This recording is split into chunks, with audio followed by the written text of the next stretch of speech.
Assalamualaikum warahmatullahi wabarakatuh. Perkenalkan, nama saya Ida Putri Kristianise dengan NIM B1120200674. Di sini saya akan menjelaskan mengenai organisasi dan bisnis. Yang pertama yaitu ada pengertian organisasi. Organisasi berasal dari kata Yunani, organon yang artinya alat. Sedangkan secara umum, organisasi merupakan sebuah sarana untuk melakukan kerjasama antara orang-orang dalam rangka mencapai tujuan bersama dengan menggunakan sumber daya yang dimilikinya.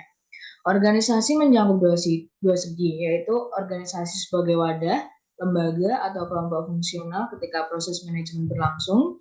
Dan yang kedua yaitu organisasi sebagai wadah pembentukan tingkah laku hubungan antar manusia secara efektif sehingga dapat bekerja sama secara efisien serta memperoleh kepuasan pribadi dalam melaksanakan tugas-tugasnya dan memberikan kondisi lingkungan tertentu untuk pencapaian tujuan. Kemudian yang kedua yaitu ada prinsip-prinsip organisasi.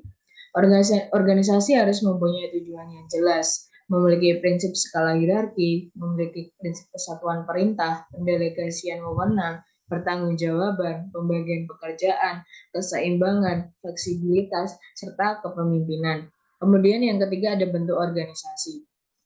Berdasarkan suatu jumlah pemegang pimpinan organisasi, terdapat dua bentuk pokok, yaitu bentuk tunggal dan juga bentuk komisi. Kemudian berdasarkan tujuannya, organisasi memiliki dua bentuk, yaitu organisasi publik dan juga organisasi privat. Kemudian yang keempat ada struktur organisasi. Menurut Winardi dalam bukunya yaitu teori organisasi dan pengorganisasian, struktur organisasi merupakan spesifikasi dari aktivitas-aktivitas kerja serta menunjukkan bagaimana fungsinya atau aktivitas-aktivitas yang berbeda berkaitan satu sama lain dalam suatu organisasi tersebut.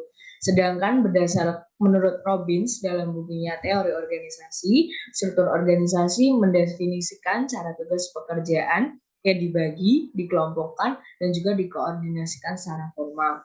Struktur organisasi juga memiliki 4 bentuk. Yang pertama yaitu bentuk line atau lurus atau hierarki, yang kedua bentuk staff atau fungsional, yang ketiga ada bentuk gabungan staff dan line, yang keempat ada bentuk organisasi sistem panitia.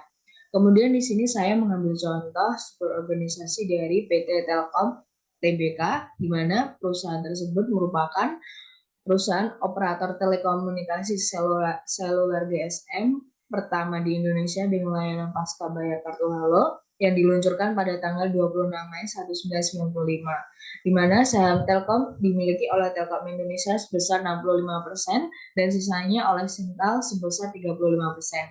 Telkom juga menjadi operator seluler pertama di Asia yang menawarkan layanan GSM prabayar.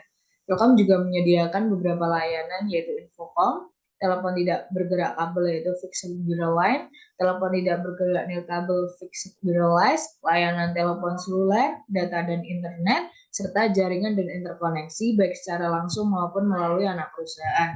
Di luar layanan telekomunikasi, Telkom juga berbisnis di bidang multimedia berupa konten dan aplikasi, serta melengkapi portofolio bisnis perusahaan yang disebut IMAS. Kemudian ini adalah struktur organisasi pada PT Telkom Indonesia Tbk, di mana untuk presiden direkturnya dipimpin oleh Bapak Alexi Sinaga, kemudian untuk corporate sekretarinya adalah Bapak Asli Brahmana, kemudian untuk bagian program manajemen office-nya dipimpin oleh Pak Lumumba Sirait, kemudian untuk internal auditnya dipimpin oleh Pak Muhammad Nuhin serta tim-tim yang lainnya. Sekian presentasi yang dapat saya sampaikan. Apabila ada kesalahan kata saya mohon maaf. Wassalamualaikum warahmatullahi wabarakatuh.